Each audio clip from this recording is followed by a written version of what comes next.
স্বাগত নিউজ 24 দিনের সংবাদের সঙ্গে আছি আমি তানিয়া হারুন। দেখছিলেন সংবাদ শিরোনাম, এবারে বিস্তারিত। শুধু ইসি গঠন নয়, রাজনীতি নিয়ে দলগুলোর মনও বুঝতে চান রাষ্ট্রপতি। এমন ইঙ্গিত দিয়ে সংলাপে অংশ নেয়া কয়েকটি রাজনৈতিক দলের নেতারা বলছেন, রাজনীতি কিভাবে রাজনীতিবিদদের হাতে ফিরিয়ে দেয়া যায় তা নিয়েও চিন্তা আছে রাষ্ট্রের অভিভাবকের। বিশ্লেষকরা মনে করেন, সংলাপ নিয়ে প্রতিক্রিয়া দেখে সামনের দিনে কৌশল ঠিক করবে ক্ষমতাসীন আওয়ামী লীগ। আরিফিন শাকিল জানাচ্ছেন বিস্তারিত। নির্বাচন কমিশন গঠনের সার্চ কমিটির জন্য দ্বিতীয়বারের মতো রাজনৈতিক দলের সাথে সংলাপ করছেন রাষ্ট্রপতি আব্দুল হামিদ। 20 ডিসেম্বর থেকে শুরু হওয়া সেই সংলাপে এরই মধ্যে অংশ নিয়েছে 18টি রাজনৈতিক দল। সংলাপে অংশ নেওয়া দলের নেতারা বলছেন, বৈঠকে নির্বাচন কমিশন নিয়ে আলোচনার পাশাপাশি রাজনীতির অন্যান্য বিষয় নিয়েও জানতে চেয়েছেন রাষ্ট্রপতি। আলোচনা হয়েছে গণতন্ত্র, ভোটাধিকার আর রাজনীতিবিদদের হাতে রাজনীতি ফিরিয়ে দেওয়ার পন্থা নিয়েও। আমাদের একটা সুষ্ঠু ধারার একটি কার্যকর একটি গণতান্ত্রিক নির্বাচনের মধ্য দিয়ে একটি গণতান্ত্রিক সরকার প্রতিষ্ঠিত হোক, এটা উনি চান। ওনার অভিব্যক্তিতে আমার কাছে মনে হয়েছে এটার ভিতর দিয়ে একটা রাজনৈতিক আবহাওয়া সৃষ্টি হোক, একটা রাজনৈতিক ইন্টারাকশন ডেভেলপ করুক, যে ইন্টারাকশনের মধ্য দিয়ে ডেমোক্রেটিক কিছুটা হলেও রেস্টোর করা যায় কিনা। সার্চ কমিটি নাকি অধ্যাদেশ জারি করে নির্বাচন কমিশন গঠন হবে, এ নিয়েও আলোচনা আছে রাজনৈতিক অঙ্গনে। বিশ্লেষকরা মনে করেন, সংলাপের মাধ্যমে আগামী দিনে রাজনীতির কৌশল নির্ধারণ করতে চায় আওয়ামী লীগ। আনুষ্ঠানিকভাবে রাষ্ট্রপতিকে তারা কে কি বলছেন, সেখানে হয়তো তাদের মন বোঝার একটা চেষ্টা আছে, সেখান থেকেও তারা ফিডব্যাক নিতে পারেন সরকার বা সরকারি দল। সেই ফিডব্যাক নিয়ে তারা তার স্ট্র্যাটেজিও ঠিক করতে পারে কোন দিকে যাবে। আলোচনাটা শুরু হচ্ছে ইসিকে কেন্দ্র করে, কিন্তু আলোচনাটা এর ভেতরেই সীমাবদ্ধ থাকবে না। এটা সম্পূর্ণ রাজনৈতিক প্রক্রিয়া এবং রাজনৈতিক ব্যবস্থাকে নিয়েই আস্তে আস্তে আগাচ্ছে। রাজপথে বিরোধী দল বিএনপি রাষ্ট্রপতির সংলাপে না যাওয়ার সিদ্ধান্ত নিয়েছে। গত জাতীয় নির্বাচনের আগে প্রধানমন্ত্রীর সঙ্গে সংলাপে বসেছিল দলটির নেতৃত্বাধীন জোট ঐক্যফ্রন্ট। সংলাপে আলোচনা চাইতে এখন পর্যন্ত রাজপথে বেশি সক্রিয় থাকার চেষ্টা করছে বিএনপি। তাদের যুক্তিটা খুব গুরুত্বপূর্ণ। তারা বলে যে গিয়ে তো লাভ নাই, যে নির্বাচন কমিশন হবে সেটা তো প্রি ডিটারমিন্ড, প্রধানমন্ত্রী অফিস ঠিক করে দেবে। সুতরাং তারা না যাওয়াতে এই সংলাপটা অনেকটাই জৌল সারিয়েছে।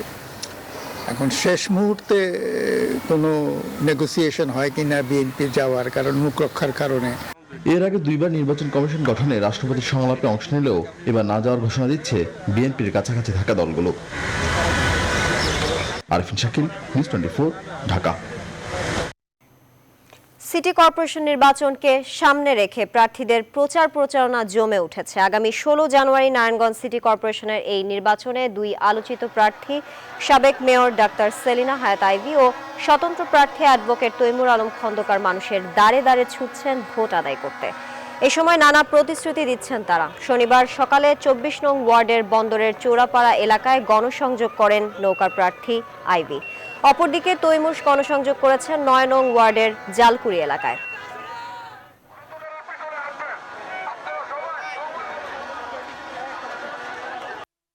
আমি মাঠে নেমেছি, আমি সকলের সমর্থন পাচ্ছি। তৃণমূল পর্যায়ে নেতাকর্মীরা সকলেই আমার সাথে আছে, প্রত্যেকের ওয়ার্ড লেভেলের কর্মীরা নেতারা আমার সাথে আছে। অধিকাংশ রাজনৈতিক দলই রাষ্ট্রপতির সংলাপ বর্জন করেছে।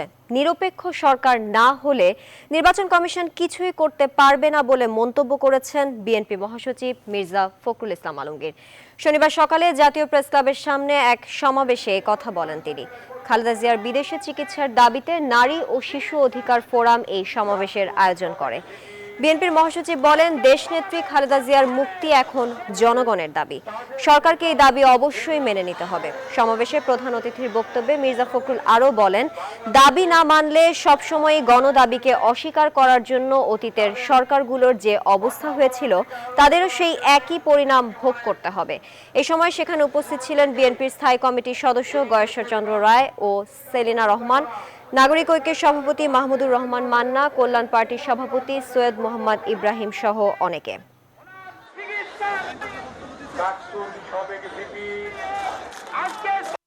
সবার আগে গণতন্ত্রের প্রতীক, স্বাধীনতা সংহতের প্রতীক দেশনেত্রী বেগম খালেদা জিয়াকে মুক্তি দিন এবং পদত্যাগ করে নিরপেক্ষ সরকারের হাতে ক্ষমতা দিয়ে আজকে দেশে তারপরে একটা নির্বাচন কমিশন নিরপেক্ষ গঠন করে জনগণের ভোটের ক্ষমতাকে ফিরিয়ে দিন। দেশনেত্রী বেগম খালেদা জিয়ার মুক্তি, গণতন্ত্রের মুক্তি, এই দুটোকে একসাথে করে আজকে আমরা সবাই ঐক্যবদ্ধ হই। বিশ্বে আবারও করোনা সংক্রমণ বাড়ছে উদ্বেগজনক হারে। 24 ঘন্টায় প্রায় 27 লাখ মানুষের দেহে করোনা সংক্রমণ শনাক্ত হয়েছে। করোনা ভাইরাসে জর্জরিত যুক্তরাষ্ট্রের রেকর্ড রোগী শনাক্ত হয়েছে, ঝুঁকিতে শিশুরাও। 7 মাসের সর্বোচ্চ সংক্রমণে ভারত। করোনা ঘিরে দেশটিতে বাড়ছে বিধিনিষেধের বেড়াজাল। বিদেশ থেকে আসা সব যাত্রীর জন্য 7 দিনের কোয়ারেন্টিন বাধ্যতামূলক সহ ঝুঁকিপূর্ণ দেশের তালিকাও বৃদ্ধি করেছে দেশটির সরকার। মূলত টিকা না নেওয়া ব্যক্তি ও অমিক্রনের সুনামিতে আবারও করোনা রোগী শনাক্তের হার বৃদ্ধি পাচ্ছে বলে মনে করছেন বিশেষজ্ঞরা। মাসুদ রানার ডেস্ক রিপোর্ট। বিশ্বে করোনা আক্রান্ত রোগীর সংখ্যা 10 কোটি ছাড়াতে 1 বছর সময় লাগলেও ডেল্টার দাপটের পরের 10 কোটি শনাক্তে লাগে অর্ধেক সময়। ওমিক্রনের বিস্তারে এর পরের 10 কোটি শনাক্তে সময় লেগেছে আরও কম। আর গেল কয়দিনে 20 লাখের ঘর অতিক্রম করেছে করোনা। প্রতিনিয়ত গড়ছে সংক্রমণের রেকর্ড, যা এখন 27 লাখ ছাড়িয়ে গেছে। শুধু যুক্তরাষ্ট্রে একদিনে শনাক্ত হচ্ছে 8 লাখের বেশি রোগী। এর মধ্যে দেশটিতে স্বাস্থ্য ব্যবস্থার নানা সংকট দেখা দিয়েছে, এমনকি ওমিক্রনের শিশুদের আক্রান্ত বাড়ছে। দুঃখজনকভাবে আমরা দেখছি যে শিশুদের জন্য হাসপাতালে ভর্তির হার বেড়ে যাচ্ছে। যেসব শিশুদের টিকা দেয়া তারাও আক্রান্ত হচ্ছে। ভারতে একদিনে প্রায় 1.5 লাখ রোগী শনাক্ত হয়েছে। জানুয়ারির শেষে এই সংখ্যা দৈনিক 4 থেকে 8 লাখে পৌঁছাতে পারে। পশ্চিমবঙ্গ সরকারের তথ্য বলছে, করোনা পরীক্ষায় বর্তমানে প্রতি 5 জনে শনাক্ত হচ্ছে একজন।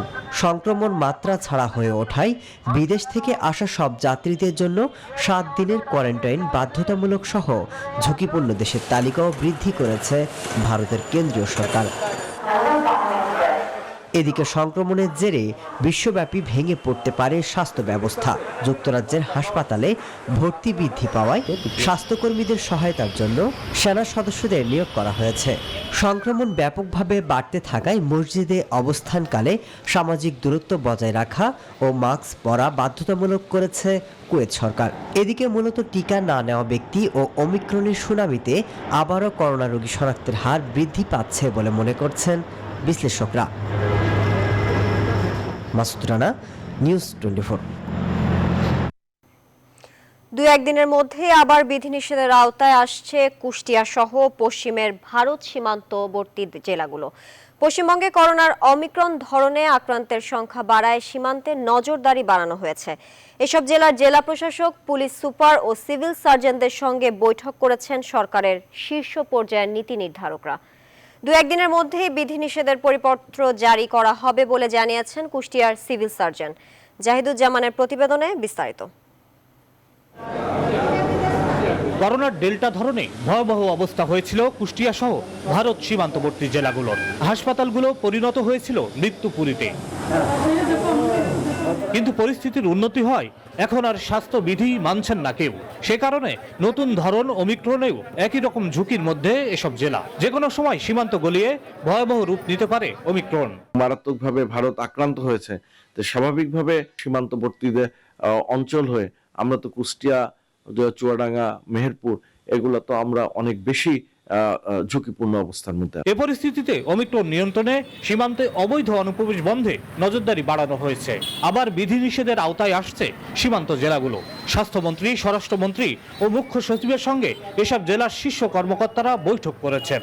সেখানে কিছু বিধিনিষেধের কথা বলা হয়েছে, যেটা অচিরেই আমাদের প্রজ্ঞাপন আকার আসলে সেগুলো আমরা এটা বাস্তবায়ন করা যায়। পর্যায়ক্রমে ধীরে ধীরে কঠোর আকার ধারণ করতে পারে, কিন্তু সবকিছু নির্ভর করতেছে কিন্তু ওমিক্রনের প্রভাবের উপর। ওমিক্রন যদি হঠাৎ করে বেশি আসতে পারে সেক্ষেত্রে আমরা কঠোর প্রোগ্রাম করতে বাধ্য হবো আর কি। রাতে দোকানপাট বন্ধ রাখা, মসজিদে যাতায়াত এবং বিয়ে সহ নানা আনুষ্ঠানিকতা সীমিত করার চিন্তা করা হচ্ছে বলেন civil surgeon. Zahiduzzaman, news 24, Kushtia. রাজধানীর কাপ্তান বাজারে অগ্নিকাণ্ডের ঘটনায় আগুনে পুড়ে মৃত্যু হয়েছে এক যুবকের। শনিবার ভোররাত 4:30টার দিকে আগুন লাগে। ফায়ার সার্ভিসের 12টি ইউনিট প্রায় 1.5 ঘন্টার চেষ্টায় আগুন নিয়ন্ত্রণে আনে, তবে ততক্ষণে পুড়ে যায় শতাধিক দোকান। বিস্তারিত জানাচ্ছেন মাসুদ আলাবনী। শনিবার ভোররাতে রাজধানীর কাপ্তান বাজারের কসাইপট্টির দোকানপাটে হঠাৎই আগুন লাগে। সৃষ্টি হয় প্রচণ্ড ধোঁয়ার। মুহূর্তেই আগুন ছড়িয়ে পড়ে আশেপাশে। পুড়ে যায় শতাধিক দোকান। ফায়ার সার্ভিসের 12টি ইউনিট কাজ করে আগুন নিয়ন্ত্রণে আনে। তবে কিভাবে আগুন লেগেছে আর ক্ষয়ক্ষতির পরিমাণ কতটা এ বিষয়ে তাৎক্ষণিকভাবে জানা যায়নি বলে ফায়ার সার্ভিস। আগুন নিয়ন্ত্রণ শেষে ডাম্পিং এর সময় উদ্ধার করা হয় এক যুবকের মরদেহ। দ্রুত ছড়াই গেছে। এখন আগুনটা প্রথম কোত্থেকে লাগছে তা তো আমি দেখিনি। মুরগির দোকান, ডিম দোকান আছে, তারপরে মুরগির দোকান বেশি, আর 3টা মুদির দোকান, বড় বড় মুদির দোকান রয়েছে। পরিস্থিতি নিয়ন্ত্রণে ও নিরাপত্তার জন্য ঘটনাস্থলে আসে পুলিশ, র্যাব, ওয়াসা, বিদ্যুৎ ও তিতাস গ্যাসের কর্মকর্তারা। শনিবার ভোর রাত 4:45টার দিকে এই অগ্নিকাণ্ডের ঘটনা ঘটে। পরে ভোর 6টার দিকে আগুন নিয়ন্ত্রণে আসে। মাসুদা লাবনী, নিউজ 24, ঢাকা। রাজধানীর গুলিস্তানে নিয়ন্ত্রণ হারানো একটি বাসের চাপায় 2 পথচারীর মৃত্যু হয়েছে। শনিবার সকাল 10:45টার দিকে টোল প্লাজা এলাকার সামনে এই দুর্ঘটনা ঘটে। ফায়ার সার্ভিসের উদ্ধারকর্মীরা গুলিস্তানের মুরগিপট্টিতে গিয়ে 2 জনের মৃতদেহ ও 3 জনকে আহত অবস্থায় উদ্ধার করে। মৃতদেহ দুটি পুলিশের কাছে হস্তান্তর করা হয় এবং আহতদের হাসপাতালে পাঠানো হয়েছে। নিহত ব্যক্তিদের 2 জনই পুরুষ। প্রাথমিকভাবে জানা যায় মেঘলা পরিবহনের একটি বাসের চাপায় এই হতাহতের ঘটনা ঘটেছে। এই ফ্লাইওভার উপরে গাড়ি থেকে অসংখ্য পথচারী গাড়ি থেকে নেমে হেঁটে আসে। তখন গাড়িটা ফেক করার পরে সর্ববামের লেনের বাম পাশে সে গাড়িটা বামে সাইড হয়ে যায় এবং পরবর্তী পর্যায়ে যারা পথচারী ছিল তারা গাড়ির নিচে চাপা পড়ে এবং ঘটনাস্থলে গাড়ির নিচে 2 জন পথচারী মারা যায়।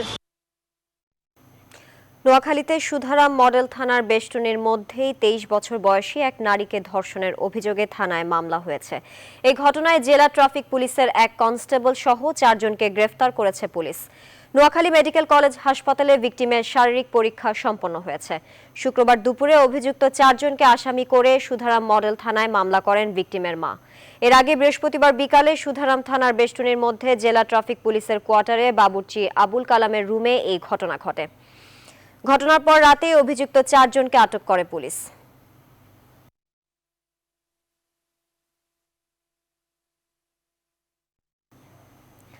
ময়মনসিংহের হালুয়াঘাটে স্কুল পড়ুয়া আদিবাসী গারো সম্প্রদায়ের 2 কিশোরীকে গণধর্ষণ মামলার মূল আসামি রিয়াদকে গ্রেফতার করেছে র্যাব। শনিবার সকালে তাকে গ্রেফতারের বিষয়ে রাজধানীর কারণ বাজারে মিডিয়া সেন্টারে সংবাদ সম্মেলন করে সংস্থাটি। র্যাবের লিগ্যাল অ্যান্ড মিডিয়া উইংয়ের পরিচালক কমান্ডার খন্দকার আলমোইন বলেন, সম্প্রতি ব্যাপক আলোচিত ময়মনসিংহের হালুয়াঘাটে স্কুল পড়ুয়া আদিবাসী গারো সম্প্রদায়ের 2 কিশোরীকে গণধর্ষণের ঘটনায় আসামিদের গ্রেফতার ও বিচার দাবিতে বিভিন্ন জায়গায় মানববন্ধন করে গারো সম্প্রদায়। এর প্রেক্ষিতে শুক্রবার ভোর রাতে অভিযান চালিয়ে হালুয়াঘাট থেকে রিয়াদকে গ্রেফতার করা হয়। গত 27 ডিসেম্বর রাতে বিয়ের অনুষ্ঠান শেষে হালুয়াঘাট থেকে বাড়ি ফেরার পথে 2 গারো কিশোরী সংঘবদ্ধ ধর্ষণের শিকার হন।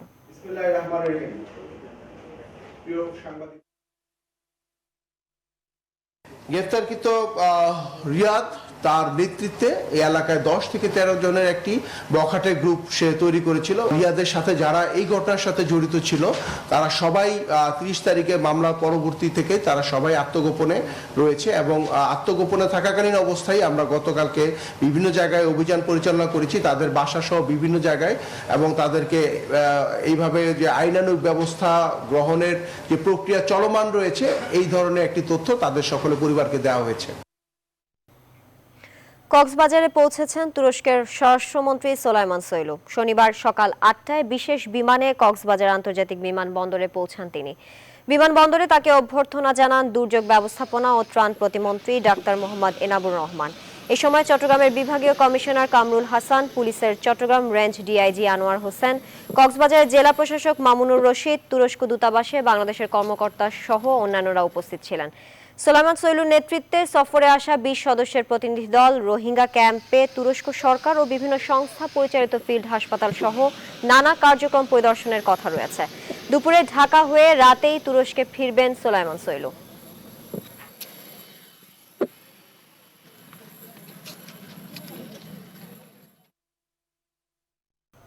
সংবাদের এই পর্যায়ে বিরতি নিচ্ছি, সঙ্গেই থাকুন। আবারও স্বাগত, আপনারা দেখছেন নিউজ 24 দিনের সংবাদ।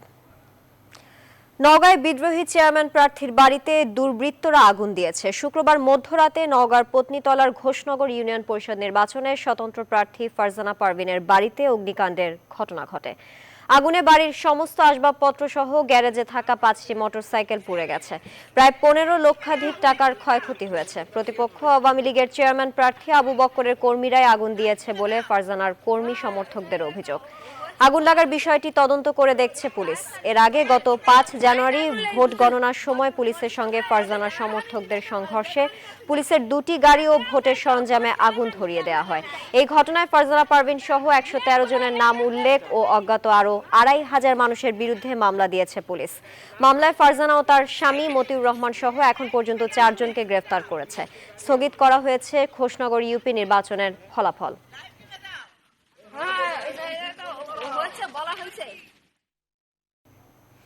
শেরপুর সদর উপজেলার ভাতশালা ইউনিয়নের বয়রা পরানপুরে প্রতি বছরই অনুষ্ঠিত হয় গ্রাম বাংলার ঐতিহ্যবাহী গ্রামীণ মেলা ও উৎসব। গ্রামীণ ঐতিহ্যকে ধরে রাখতে এখানে বহু বছর ধরে চলে আসছে এই গ্রামীণ মেলা। তারই ধারাবাহিকতায় এই বছরও আয়োজন করা হয় এই মেলার। জুবাইদুল ইসলামের তথ্য ও চিত্রে ডেস্ক রিপোর্ট। গ্রামীণ মেলার ঐতিহ্যকে ধরে রাখতে শেরপুর সদর উপজেলার বয়রা পরানপুর গ্রামে গেল 30 বছর ধরে আয়োজন হয়ে আসছে গ্রামীণ মেলার। ইংরেজি নতুন বছরের প্রথম সপ্তাহে আয়োজন করা হয় এ মেলার। গ্রামীণ মেলায় ঘোড়দৌড়, সাইকেল রেস, ডাঙ্গি খেলা ও নারীদের মিউজিক্যাল চেয়ার, হাড়ি ভাঙা, মোরগ লড়াই সহ গ্রামীণ বিভিন্ন খেলা ও প্রতিযোগিতার আয়োজন হয় এ মেলায়। আমার বাপ দাদার আমল থেকে ঘোড়া দৌড়াই, তাতে যেখানে মেলা হয় সেই জায়গায় যাই, তাতে নিজের আনন্দ লাগে, মানুষেরও আনন্দ লাগে। বাচ্চারা, ছেলেরা, হ্যাঁ বাবা মা সকলে এখানে উপভোগ করতে আসে। বিভিন্ন ধরনের খেলায় অংশগ্রহণ করেছি, আমাদের অনেক আনন্দ লাগছে।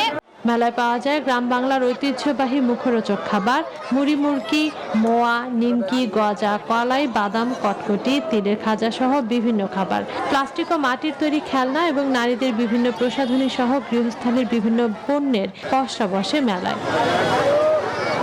গ্রামীণ মেলাকে ঘিরে শেরপুর সদরের বয়রা পরাপুর ও এর আশপাশের এলাকায় প্রতি বছরই উৎসব মুখর পরিবেশের সৃষ্টি হয়। তাই আগামীতেও এটা ধরে রাখার প্রত্যয় মেলা উদযাপন কমিটির। শেরপুর 1 আসনের মাননীয় সংসদ সদস্য বীর মুক্তিযোদ্ধা আতিকুর রহমান আতিক এমপি মহোদয়ের আর্থিক সহযোগিতার আর বয়রা পরানপুর যুব সমাজের পরিশ্রমের ফলের আমরা প্রতি বছরই এই উদযাপন করে যাচ্ছি। হারিয়ে যেতে বসা গ্রামীণ মেলায় আনন্দে মেতে ওঠে শিশু থেকে বয়স্ক, নারী পুরুষ। ঐতিহ্যবাহী এ মেলা আগামীতে আরো বর্ণাঢ্যভাবে আয়োজন করার দাবি মেলায় আসা জনসাধারণের। Desk report, news 24। জাপানের মেরিটাইম সেলফ ডিফেন্স ফোর্সের 2টি যুদ্ধ জাহাজ উরাগা ও হিরাডো শুভেচ্ছা সফরে চট্টগ্রাম বন্দরে পৌঁছেছে। জাহাজ দুটি চট্টগ্রাম বন্দরে এসে পৌঁছালে নৌবাহিনীর সুসজ্জিত বাদক দল ঐতিহ্যবাহী রীতি অনুযায়ী বাদ্যযন্ত্র পরিবেশনের মাধ্যমে জাহাজ দুটিকে স্বাগত জানায়। পরে চট্টগ্রাম নৌ অঞ্চলের chief staff officer captain Masudul Karim Siddiqui জাহাজ দুটির অধিনায়কগণকে স্বাগত জানান। এই বিষয়ে বিস্তারিত জানাতে চট্টগ্রাম বন্দর থেকে যুক্ত হচ্ছেন সহকর্মী নয়ন বড়ুয়া। জয়, জাহাজ দুটি নিয়ে সবশেষ কি তথ্য আছে আপনার কাছে?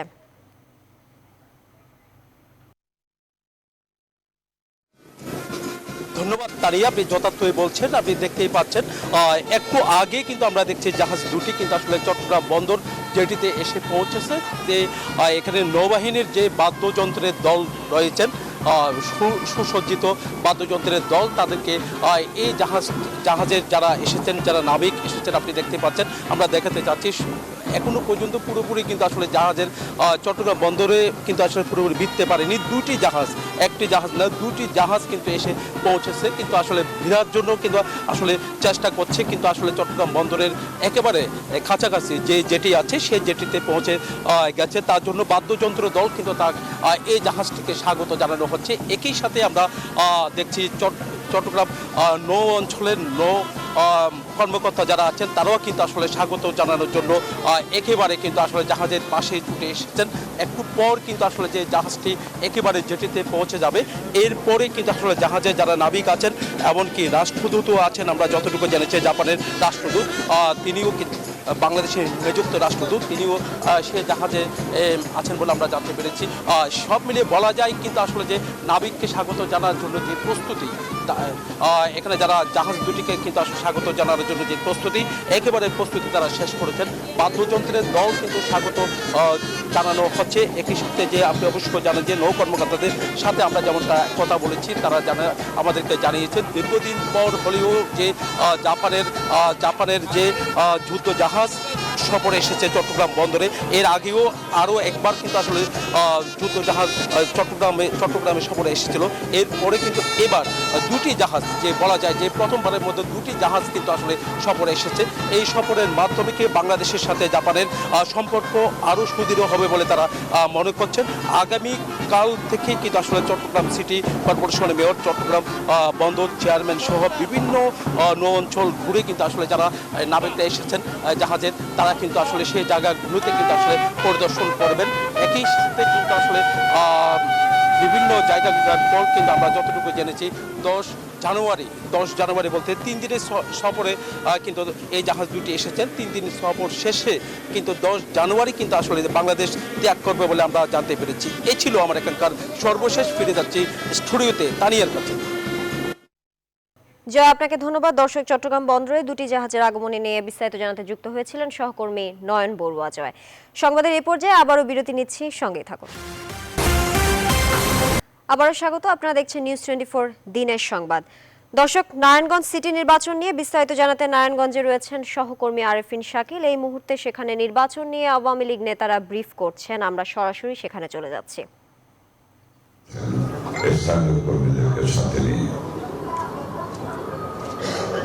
আসলে আনুষ্ঠানিকভাবে বক্তব্য নয়, আমরা আসলে একটি অপূর্ণতায় ভুগছিলাম।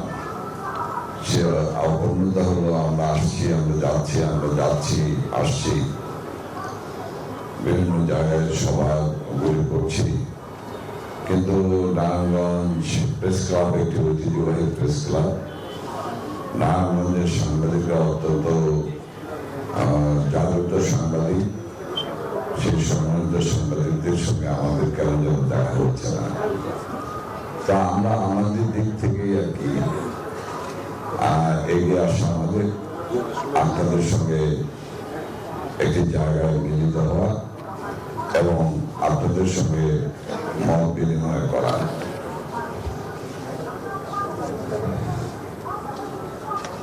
তো এর বাইরেও আমি একটু আমার ব্যক্তিগত কথা বলবো।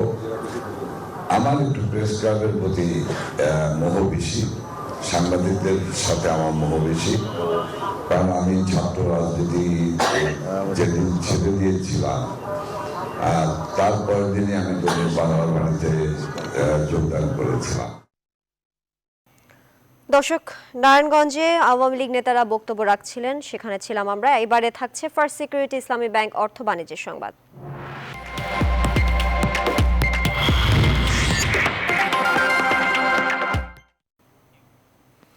বিশ্ব অর্থনীতিতে আবারও চোখ রাঙাচ্ছে করোনা, সেই সঙ্গে মূল্যস্ফীতির ঊর্ধ্বগতি, শিল্পে কাঁচামালের ঘাটতি কিংবা ভূ রাজনৈতিক অস্থিরতাও তৈরি করছে অনিশ্চয়তা। চলতি বছর বিশ্ব অর্থনীতির জন্য দেখা দিতে পারে 5 হুমকি, এমনটাই মনে করছেন বিশ্লেষকরা। বিস্তারিত মাসুদ রানার ডেস্ক রিপোর্টে। 2021 সালের প্রথমার্ধে বিশ্ব অর্থনীতিতে গতি ফেরায় আস্থা পেয়েছিলেন বিনিয়োগকারীরা। তবে নভেম্বর থেকে ওমিক্রনের ধাক্কা নতুন চিন্তার কারণ হয়ে দাঁড়িয়েছে। চলতি বছর প্রধান দুশ্চিন্তার নাম মূল্যস্ফীতির চাপ। 2021 সালের শুরুতে যুক্তরাষ্ট্রের আশা ছিল তাদের মূল্যস্ফীতি হবে 2%, তবে বছর শেষে হয়েছে 7%। তাই বিশ্বব্যাপী মূল্যস্ফীতি নিয়ে থাকছে বহুমুখী দুশ্চিন্তা। মহামারীর ধাক্কা কাটলেও বিশ্ব বাণিজ্যের উৎপাদন ও সরবরাহ ব্যবস্থায় ঘাটতি অর্থনীতির গতি টেনে ধরতে পারে। সরবরাহ ব্যবস্থা স্বাভাবিক না হলে 2022 সালের বেশিরভাগ সময় জুড়ে মূল্যস্ফীতি মানুষকে ভোগাবে বলে মনে করছেন অর্থনীতিবিদরা। আইএমএফ বলছে মহামারী দীর্ঘায়িত হলে মধ্যমেয়াদে তা বিশ্ব অর্থনীতিতে চরম নেতিবাচক প্রভাব ফেলবে। তাদের বর্তমান পূর্বাভাসের চেয়ে আগামী 5 বছরে জিডিপি $5.3 ট্রিলিয়ন কমতে পারে। এদিকে ইউক্রেন সহ বিভিন্ন ইস্যুতে রাশিয়ার সঙ্গে যুক্তরাষ্ট্র ও ইউরোপীয় ইউনিয়নের সম্পর্কের অবনতি হচ্ছে, যা বিশ্বে জ্বালানি সংকট তৈরি করবে। মার্কিন বিনিয়োগ প্রতিষ্ঠান জেপি মর্গান অবশ্য মনে করছেন ওমিক্রনের প্রভাব ততটা প্রবল হবে না অর্থনীতিতে। মাসুদ রানা, নিউজ 24। সংবাদে আবারও বিরতি নিচ্ছি, ফিরছি কিছুক্ষণের মধ্যে। আবারও স্বাগত, আপনারা দেখছেন নিউজ 24 দিনের সংবাদ। এবার আন্তর্জাতিক সংবাদ।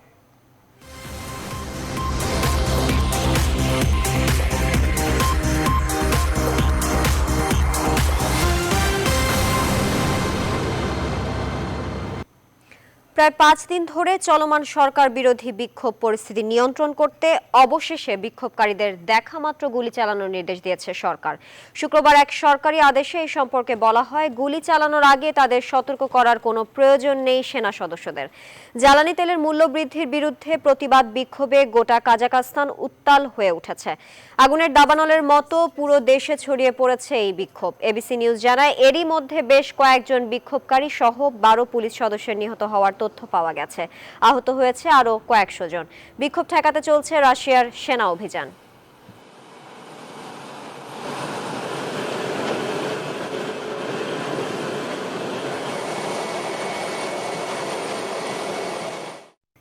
মারা গেলেন হলিউডের প্রথম কৃষ্ণাঙ্গ তারকা অভিনেতা সিডনি পোয়াটির। 94 বছর বয়সে শেষ নিঃশ্বাস ত্যাগ করেছেন তিনি। সিডনি প্রথম কৃষ্ণাঙ্গ যিনি সেরা অভিনেতা হিসেবে অস্কার জিতেছিলেন। জীবনের শেষ সময়টা কাটান বাহামায়, আর সেখানেই তিনি মারা যান বলে জানিয়েছে দেশটির পররাষ্ট্রমন্ত্রী ফ্রেড মাইকেলের কার্যালয়।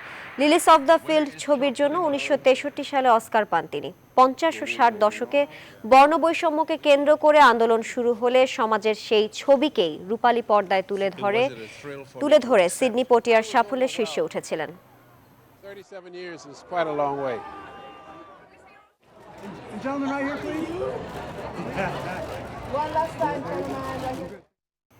এবার ক্লেমনের সৌজন্যে খেলার সংবাদ।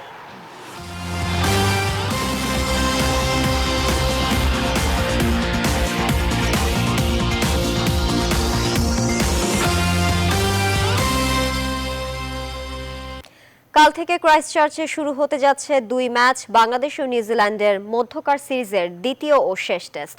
প্রথম টেস্ট জিতে সিরিজে ইতিমধ্যে 1-0 ব্যবধানে এগিয়ে আছে বাংলাদেশ। তবে দ্বিতীয় টেস্ট ম্যাচের আগে বৃষ্টি বাধায় মাত্র একদিন অনুশীলন করতে পেরেছে বাংলাদেশ দল। টাইগার কোচ রাসেল ডমিঙ্গো আশা করেন দ্বিতীয় ম্যাচ বাংলাদেশের সামনে বড় সুযোগ প্রথম টেস্টের পুনরাবৃত্তির। আর কিউই অধিনায়ক লাথাম বলছেন, নতুন ভেন্যু আর কন্ডিশনের শুরুটাও নতুন করে করবে তারা। শেষ কবে এতটা চনমনে টকবকে ফুরফুরে মেজাজে হেড কোচ রাসেল ডোমিঙ্গোকে দেখেছেন কেউ? একেই বলে মাঠের পারফরম্যান্স। ক্রিকেটারদের ব্যাট বল যখন কথা বলে তখন হাজারো প্রশ্নবিদ্ধ, বিতর্কিত, সমালোচিত কোচের প্রেস কনফারেন্সে বুক চিতিয়ে আসাটা অনুমেয়ই বটে। তার যে অতীতের সকল ভুল মার্জনীয়। সব ফরম্যাটেই খুব কঠিন সময় পার করছিল বাংলাদেশ, আর গত টেস্টে যেটা হয়েছে সেটা আমাদের ছেলেদের জন্য বড় এক অনুপ্রেরণা, কারণ জয় ওদের প্রাপ্য ছিল। অনেকদিন পরিশ্রম করেছে তারা এই ফলাফলের জন্য।